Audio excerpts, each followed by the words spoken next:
Dave Oates, welcome to the show. It's so good to see you, Dustin. How are you?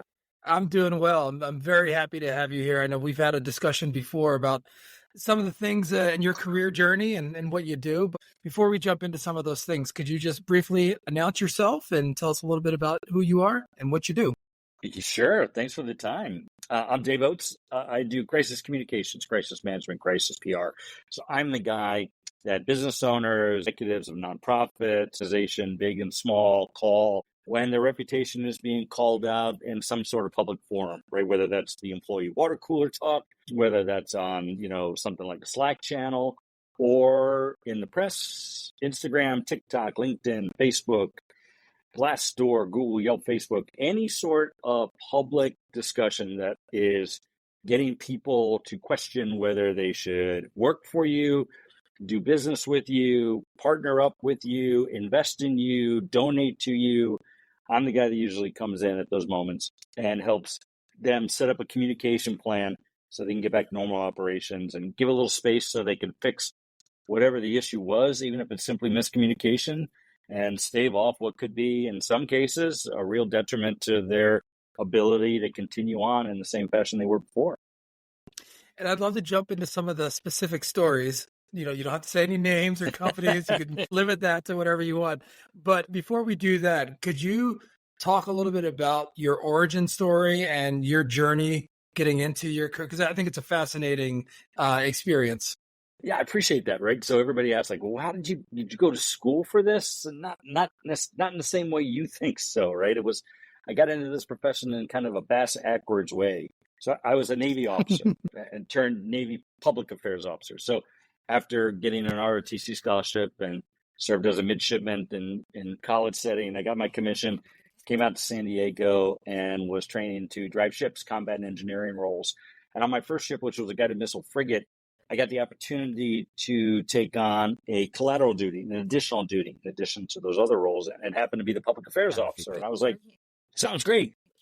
Not exactly sure what that means. So I started to find out what the job entails. And it was essentially being able to showcase and tell the Navy story through the eyes of my ship to not only the public through when we would go to ports of call and arrange tours and talk to media and pitch stories and things like that, but also to the internal audiences, to other sailors about how our ship was doing and how we were affecting essentially the United States Navy's mission in our own little world. And that included helping my commanding officer convey information to our crew. And, it was one of those aha moments when you're, in your mid-20s and you're like, whoa, wait a minute, this is exactly what I want to do with my life. I was a poli-sci major. I did what I call a footnote of college radio for a nanosecond. And I was a news junkie, and I realized this could be something that I could do for a long-term career. And then it was like, okay, how can I do it in the Navy? Because I found out there were about 200 officers out of something like 60,000 officers that did this as their full-time job, a handful of which were in San Diego, where I was based, so off-duty hours. And when I could get off the ship, I just basically knocked on these guys' door and was like, sir, I'm Lieutenant Dave Oates. I'm on board USS Sides. How do I get your job? And they were so great about taking me under their wing. And when I could get volunteer time off and things like that, I'd shout at them when they'd have press conference or different other events that were going on. And they showed me, what their job was entailed. And then they were helpful in helping me navigate through this big, thick bureaucratic process to basically go in front of a review board in DC to request to change from basically a ship driver, surface warfare officer, to a public affairs officer. Third time was the charm. Perseverance is something we all have to learn. And so after about an 18-month period and 3 review boards, I got selected. And then I got sent to a 2-month defense information school. Essentially, think about it like almost like an immersion school for PR, that we were basically 40 hours a week of classroom instruction plus assignments afterwards and things like that, and sort of simulated settings. In an 8-week period, I got what would be considered in many universities like a degree, and then got thrown right back out to the fleet. I mean, I'm in my late 20s, and the best job I had, I think, I had some really cool jobs. I was in Haiti for 6 months as a spokesperson. Not that Haiti's a great place to vacation, I'll tell you, but it was a great learning experience for me. But then the last assignment I had on active duty, I was the public affairs officer for the aircraft carrier USS John C. Stennis, and the 8 other ships in the battle group that went with us. So think about it like a corporate communications head of 7,500 person organization that traveled halfway around the world and back. I had 7 fantastic journalists, some of whom I still keep in contact with, and we ran 4 channels of television, an FM radio station. We had a daily newspaper on board. I'm 29 years old. I had no business doing that. But the beautiful thing about the Navy is that they put you in the deep end of the pool and give you some critical thinking skills, and off you go. And as expected, crisis was just part of the things we had to work on. I had plenty of those, from aircraft accidents to mishaps to Marines behaving, sailors and Marines not living up to their standards from that one there, and making the rest of us look bad, and we held them accountable for that. And I was the one who was speaking to the public about that. So, those kind of scenarios were things that I learned very early on. And then I went into the private sector, worked for a couple of tech firms, and then went on my own and started doing crisis communications full-time about 6 years ago, when, for a whole host of technological reasons, everybody gets to take a pot shot at somebody. I saw a market need, and quite frankly, I wish I'd done it 10 years ago. That was a long answer, Really? Dustin, but hopefully that gives you a little overview of how I got into this. No, that's great. And there's so many different things that I'd love to dive into there. One, the fact that you found, when you say like I had that aha moment in my 20s, I didn't have many of those moments in my 20s. It took me, I'm still trying to figure, I think we're all still trying to figure it out. But the fact 100%. That you said, I have this ability, I have this desire, I have this talent, and you were able to find a place for it, and people took you under wing, I think it's quite remarkable. And I'd love to hear those stories about people that have those mentors or can find that level of support, or those people that support them and help them find their path. I mean, that's a big part of why I do this podcast, because I love those stories, and I feel like I wish I had more of them in my life. And this is my way of doing that, is hearing other people's experiences. I appreciate you bringing that up, because I will credit my military background for my success today. And not to say I didn't learn things along the way, and I went back and got my MBA, and I've experienced, tried different things and not succeeded in certain areas and all that. But the foundational elements of being 9 years in the Navy was critical, not just because it gave me the opportunity to sort of learn a career in public affairs for all the academic and experience that I said that I achieved, but the military operates almost in an apprentice style training format. There are great classroom curriculums and training programs that they have in place, and important that they do. The on-the-job training that is inherent in military culture, at least it certainly was for Navy culture, where you are basically shadowing people senior to you who mentor you along the way, teach you not only how to do some sort of technical specifications, but in the case of me as an officer, teach you how to be a leader, teach you how to think critically, teach you how to think critically quickly. And that critical, quick thinking is directly translatable to what I do now, because unlike, proactive marketing PR strategies where you can create focus groups and surveys and you can sort of test market different things, if something goes down and people are squawking about it, or you get an inquiry from a reporter, you don't have all day to think about it. You oftentimes have an hour before something's going to get posted and go viral, and that narrative gets set, right or wrong, whether you agree with it or not, whether it should be taken as fact. In this day and age, if it starts to develop momentum, people believe it to be true. So you as an organization, as an individual, have to be able to counter it, and how you counter it, how you message it, how you express yourself with empathy and action towards whomever else is making a claim is so critical. And the Navy taught me a lot of that fundamental foundational mindset that I was blessed to be able to have that experience. You know what?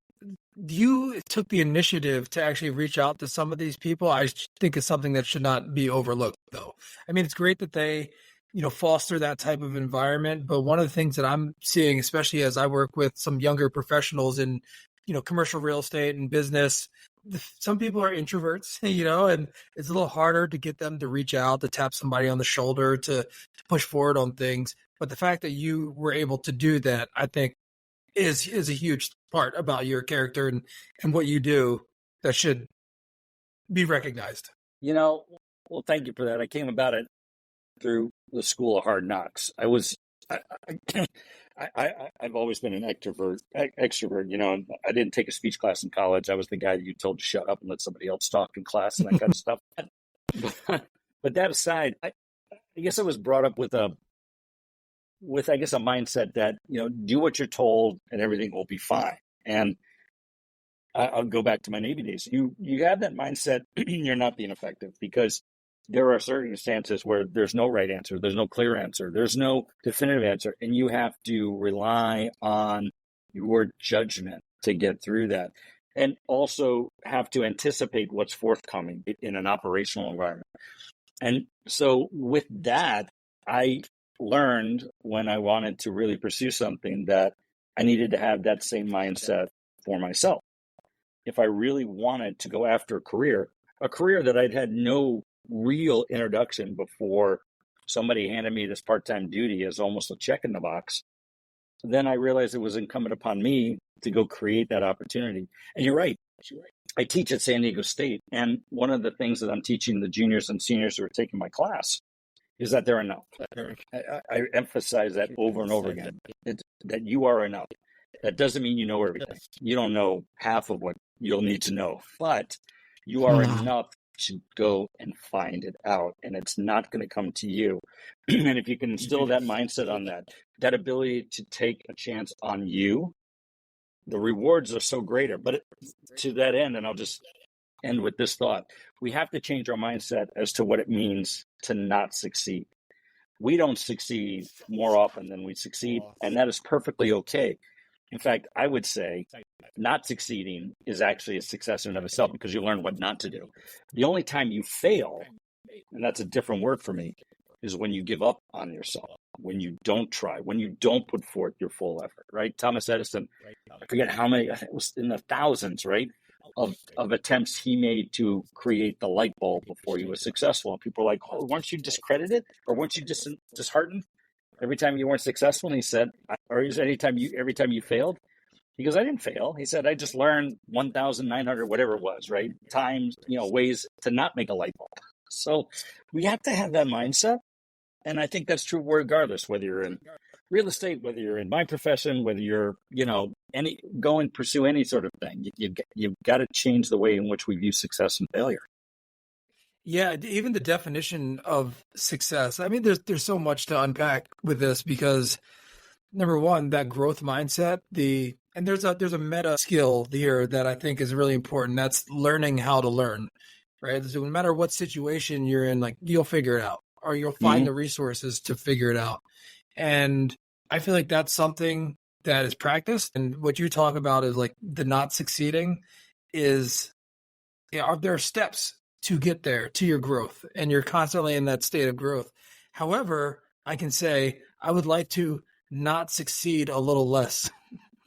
Well, I don't know if that's the best way to put it. Sometimes it's like, okay, I got a lot of lessons here. I'm good. I got it. No, I get it. Like, the saying, the universe only gives you what you can handle. I wish the universe would stop thinking I'm a badass, right? That kind of stuff, right? But I guess I would change it differently. I change that sort of mindset. I don't know if I'm necessarily concerned about how many times I don't succeed, but I would rather not succeed at the same thing once. In other words, I don't want to relearn the same lessons over and over again.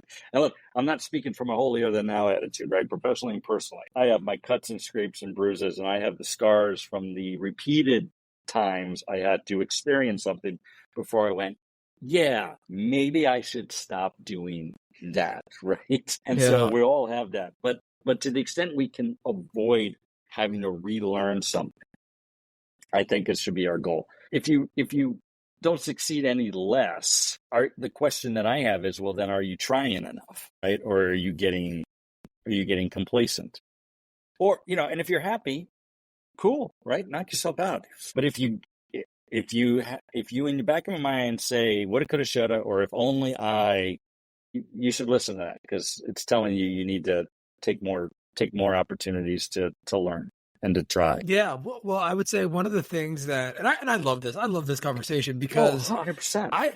I like trying things. I like pushing the limits, and not in a way that's, dangerous in any way. Not like that, because I don't ride Yeah, yeah, motorcycles. yeah, I yeah, don't yeah, I yeah, don't yeah. skydive. But Yes. like pushing them is like, hey, I like that. I want to try that and give it a shot. And I feel like sometimes I'm turning this into a therapy session here, but sometimes in my life career, it's like, well, maybe if I would have just stayed on this straight and narrow path, I could have been X or success or made more or whatever those things are.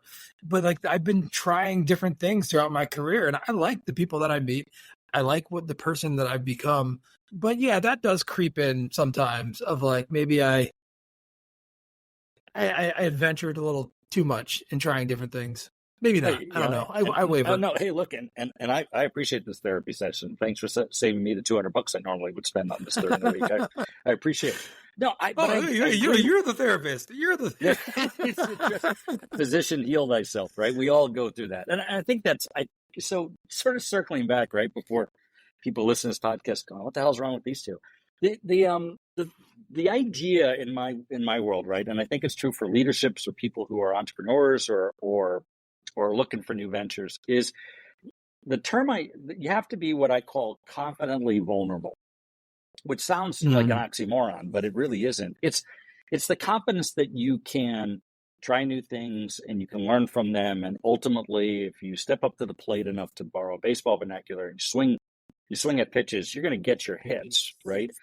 Now you've got to be calculated on that. You don't want to throw pitches in the dirt. You want to get out of the plate when it's something's coming at your head, right? So you don't make unnecessary risks. But don't be afraid to necessarily try new things. And more to the point, in my little world of crisis, and where I get involved, is when an organization can't be vulnerable enough to recognize where they need to admit that they didn't do something perfectly.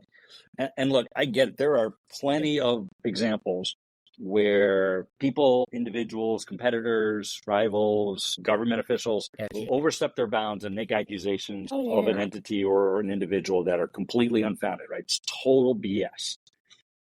But oftentimes, as my grandmother said, there's three sides to every story. Three: yours, mine, and the truth. Somewhere in there, you did something that without malicious intent, right? Without any sort of desire to harm somebody, you did something that didn't meet expectations. You didn't meet your own expectations. You didn't follow through. We're all human. We are a really flawed species. And so that's going to happen.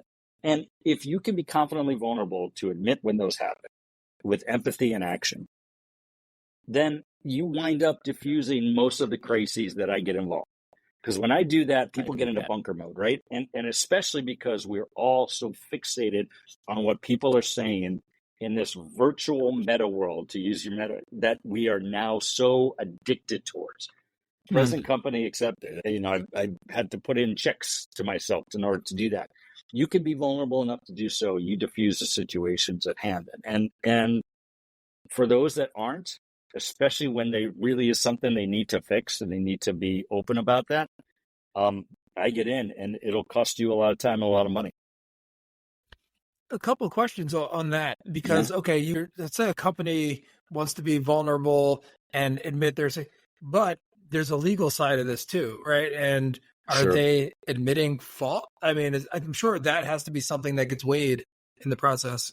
Yeah, at least half of the matters that I work on involve litigation. In fact, attorneys tend to be my biggest referral partners. They're the ones who are calling me into a matter because of something they're working on.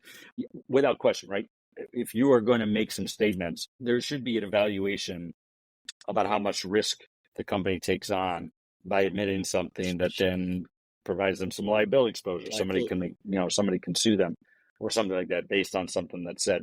And there are ways to check that as well. But I would also submit you can reduce the risk of liability to such a degree that you go out of business.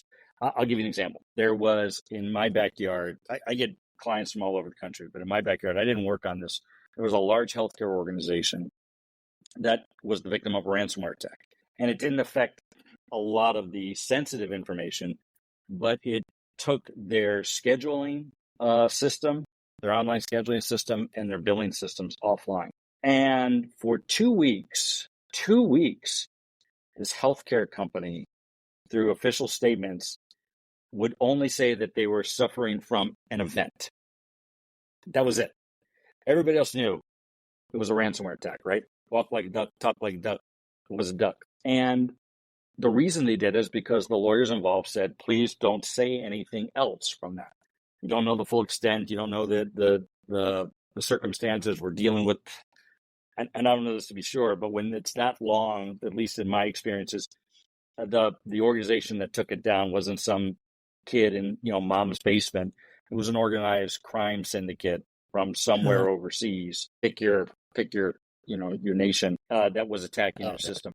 But because they weren't transparent enough and empathetic enough, 2 weeks was an eternity, and patients went elsewhere in some cases. And certainly the goodwill that this medical organization, this nonprofit medical organization had was eroded, right?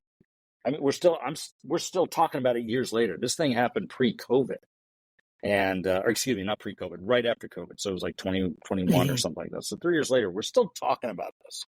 That's not a good sign, right? So yeah, you need to certainly keep in mind the legal liability, but recognize that if you do not showcase an empathetic, authentic, action-oriented response quickly to a crisis, you're not going to have any customers.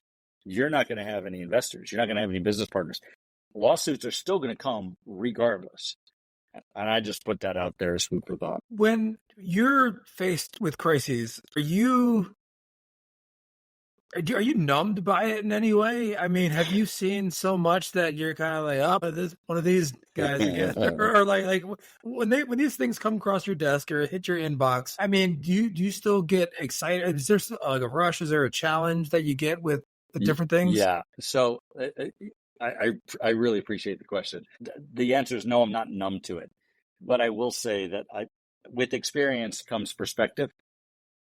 For many organizations, they're seeing, and understandably so, their professional and by extension, the executive's personal reputation flash in front of their eyes. And so this is a real genuine anxiety-laden time for them, right? They don't know which end is up. And because I've seen different things beforehand, I often can come in, and I pride myself on coming in as sort of the voice of reason. Like, okay, here's the path forward, and let's get moving on that. Let's move forward quickly to do so. But hopefully, I express the same empathy and action to this organization and individual that they need to do for their audiences, because it is a tough time. And look, I also have the luxury of selecting clients that I want to work with. And I've worked with people who were going to go to jail, like for something that they did wrong, for criminal acts they committed. So I don't shy away from that. But in all those cases, they're generally, they're white collar crimes, and they're people who lost their head, and they are now so remorseful for that. And they are ready to stand tall and be held to account for that one and then make amends. And if those individuals come in, to my virtual door or physical door, I'll help them all day long. The ones that want to use me as a human shield, the ones that want me to, and we've got plenty of national and global examples of that currently. You just pick a courthouse in New York and you can see that, right? Not to get political, but I mean, come on, you've got to. You've got to sort of check yourself, because I will not put myself in a position where I don't believe the client, right? And I'm not a public defender, so I don't have to represent them. I can throw that fish back in the water. But I will also answer it this way, just to finish this thought that you would ask me about, am I numb to it? No, I'm not.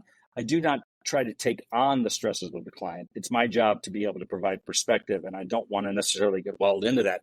I will say I've had to check myself, and this is something I've had to learn over the last few years. I need to make sure that, because things have to move so quickly and time is of the essence when I get hired, I don't want to turn the rest of my life into a crisis, right? And I would find myself, and there's a whole bunch of backstories I won't get into, but like a light bulb might be out in my house. And I was like, oh my God, we got to fix that. We got to change that right now, right now, right now. Really? Right now? Does it really need to be right now? It's a light bulb.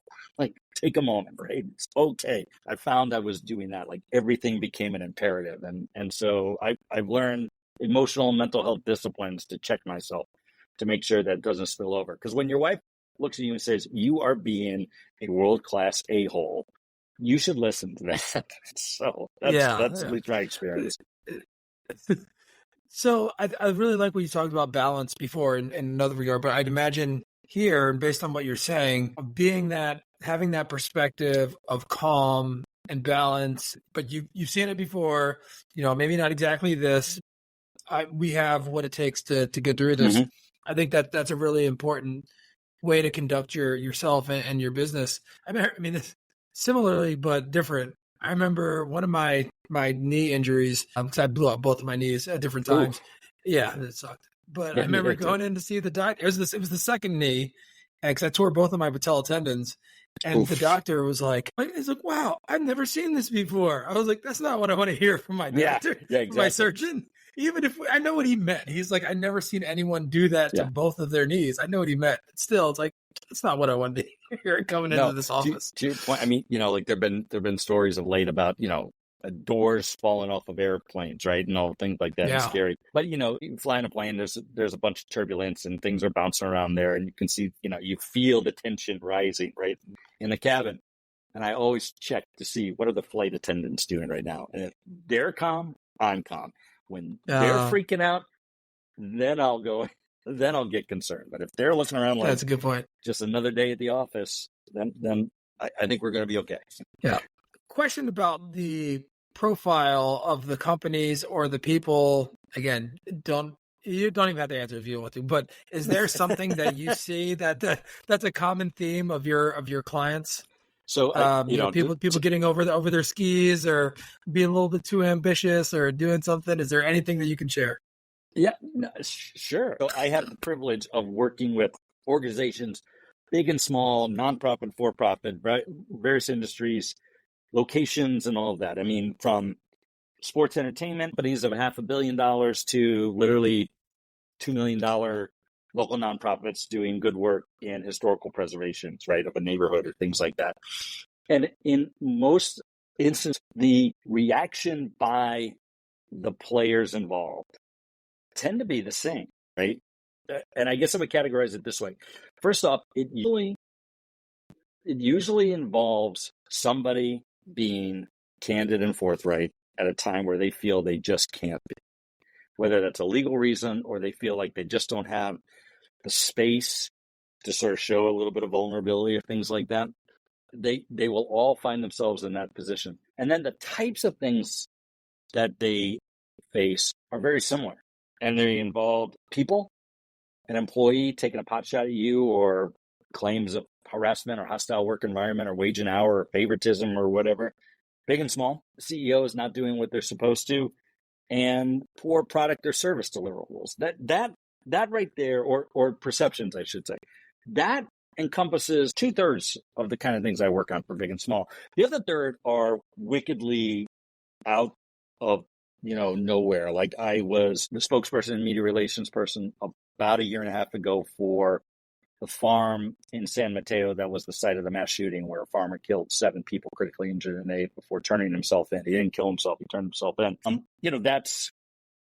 That's something that I've dealt with murder cases before, but a mass shooting that was a first, right? That was sort of an escalation of things that I'd seen beforehand. Mass accidents, overturned tractor trailers involving casualties and property and spillage, those kind of things I've dealt with.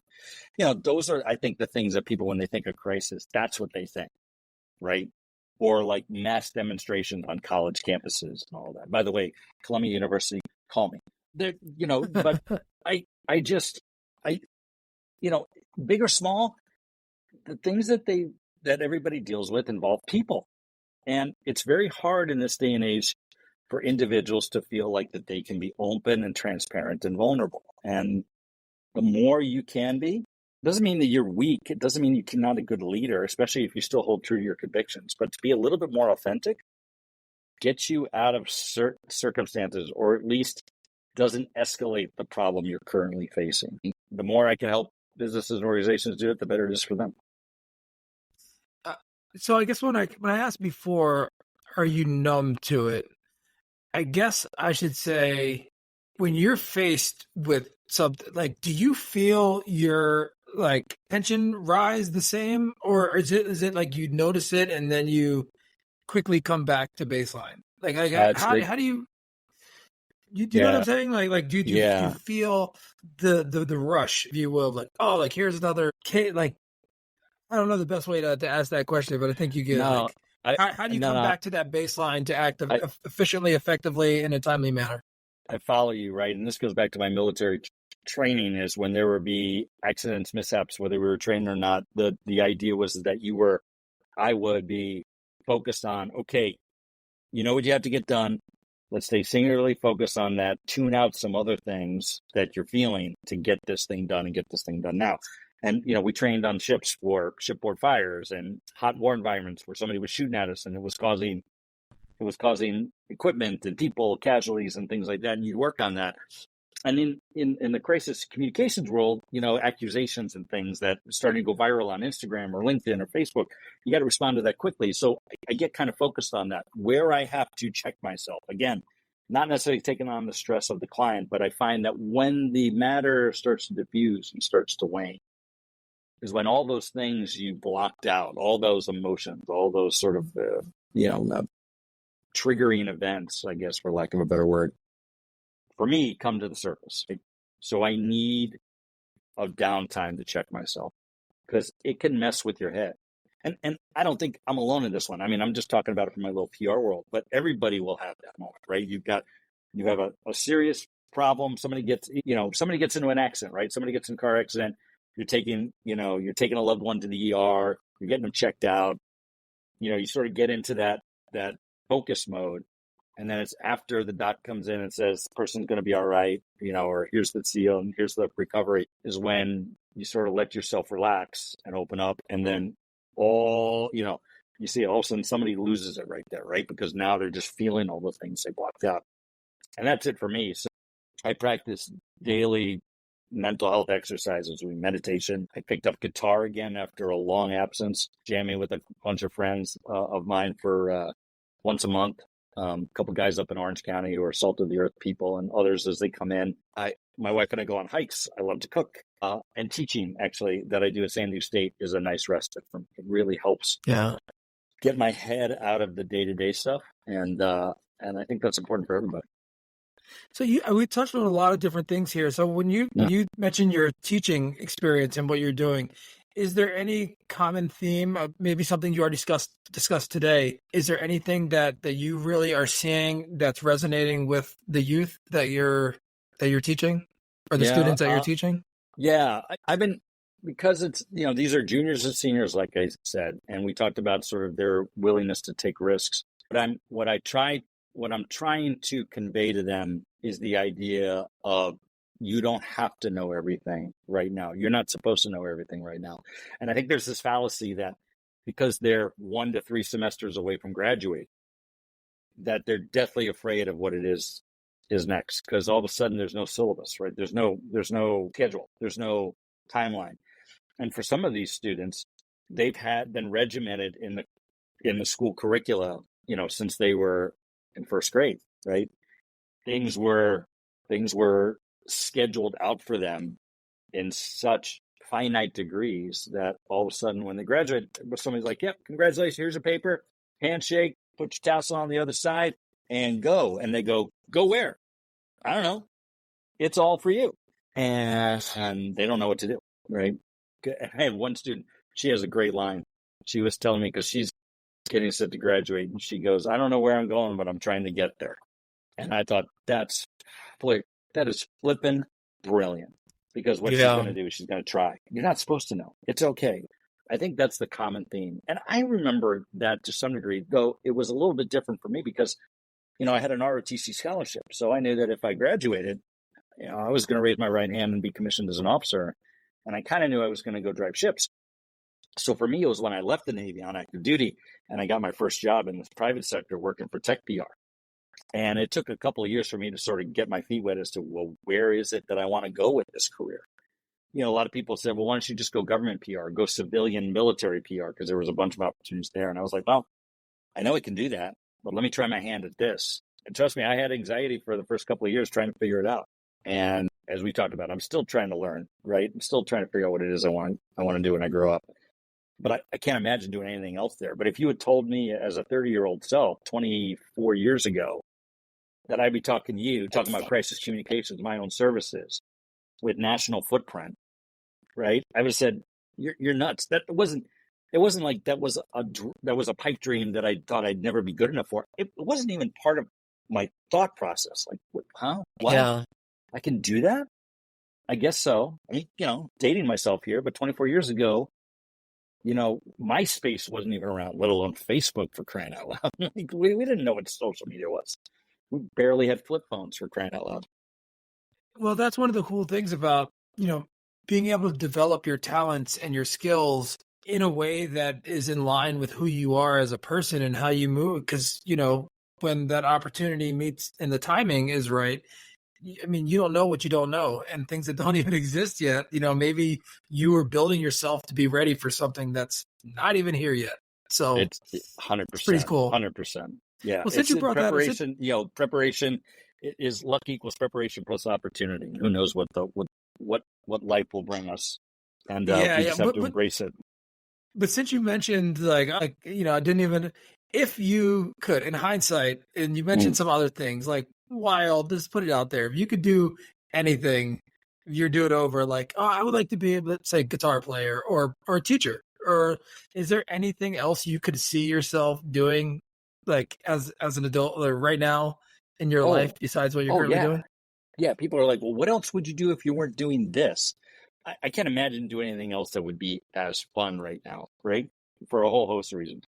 Mm-hmm. But it's like, people are like, what other interests you have? Community theater, play-by-play for minor league baseball, right? Like, on a streaming app, or, Major League Baseball, if that was the case. Though they travel way, way, way too much. Like I traveled. I was gone from the Navy. I like being home with my wife more often than not. Thank you very much. So not doing that, right? But like executive chef coaching, but the thing about all those is I love the fact, and teaching is one example, right? I love the fact to do that there because they're hobbies. They're hobbies for me right now, right? I cook when I want to cook. I play when I want to play. I teach 1 or 2 classes a semester, and none of those, I think they're fun because none of those require me to generate a source of income. I mean, you get a little bit of compensation from the university, and believe me, the money's not the reason you go into teaching at the university setting like you would for anything else. But I do it because I enjoy it, right? And the journey's there. But yeah, I got a ton of other things. So whenever I decide to be done with this, which I can't see a day when that happens, but whenever I'm done with that, I got plenty of other stuff to do. And by the way, travel with my wife, thank you very much, is also on the list. We're going to do some other traveling later this year, and I so look forward to that. And, I can do my job from anywhere. And that's the beautiful thing about it, too, is we live in a day and age where I wouldn't have thought about that, but because we're all connected through the interwebs, I'm accessible wherever I'm at, and I'm grateful to be. Yeah, well, and the paints by which you do your art aren't going to run out. Like, there's always going to be crises. So we are an imperfect species. I mean, I say kind of, facetiously, not facetious. Just kidding aside, I say, I have full faith and confidence in the human species to continue to say and do inappropriate things in inopportune times. But that sounds and a little bit have it be crass. Captured online, right? And have it be shared online nowadays. My God, but that's not to be judgmental on people, because believe me, everybody's got something going on. Everybody's got a skeleton. I don't care who you are. Everybody's got a skeleton, and we live in a day and age where we sort of get that amplified. I think because we all feel overwhelmed. So if somebody else falls and trips, there's a lot of people, not me, but there's a lot of people that rejoice in that because it validates their own hesitation to take chances, right? Dave Chappelle had a line that I heard one time. He goes, when a hero stumbles, the cowards rejoice, because nothing makes a coward feel better than to see a brave guy fall. And and there's truth in that, right? But truthfully, we're just an imperfect species. We try our best, and we have an emotional we have an EQ and an IQ that are at such high levels that it gets in our own way. So Now, to the degree I can help people be vulnerable and get through that, I feel like I'm doing a really good service. well, Dave, thank you so much for spending this time and sharing your story and some of the your journey and everything that you've been through. Is there any parting words that you want to share, or how people can find you, who should find you, where they can reach out to you? Yeah, I appreciate that, Dustin. This has been a blast, by the way. It's been one of the best podcast discussions I've had in a long time. So I Yeah, this is appreciate fun. you This is fun and stuff. having me on there. You can Google me, Dave Oates, Crisis PR. My LinkedIn profile comes up. My website, PR Security Service, comes up, and a bunch of other things. But Dave Oates, Crisis PR, Google me. I will pop up. You can find me in all sorts of ways to do so. But the parting word that I guess I would leave the listeners with is, it's not as bad as it seems. And if you are vulnerable enough to address it, you will be able to get through it. It doesn't mean that there's not going to be some pain involved with that, but I promise you can live another day. And I think if nothing else, I hope people take that to heart, because we live in this world that, as imperfect as we are, we do offer people a second chance if they're just open, honest, transparent, and vulnerable enough to do so. Sage words. Thank you, Dave Oates. It's been a pleasure. Likewise, Dustin, be well.